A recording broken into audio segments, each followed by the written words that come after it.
Hello guys, welcome to you. In this video, we are going to see how to fix keyboard problem in Windows 11 laptop and desktop by the simplest way.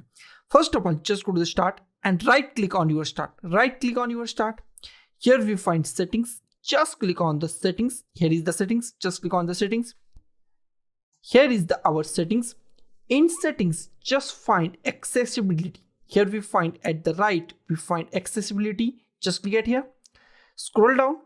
Here we just find keyboard. Here is the keyboard. Just click on the keyboard. And here we find filter key.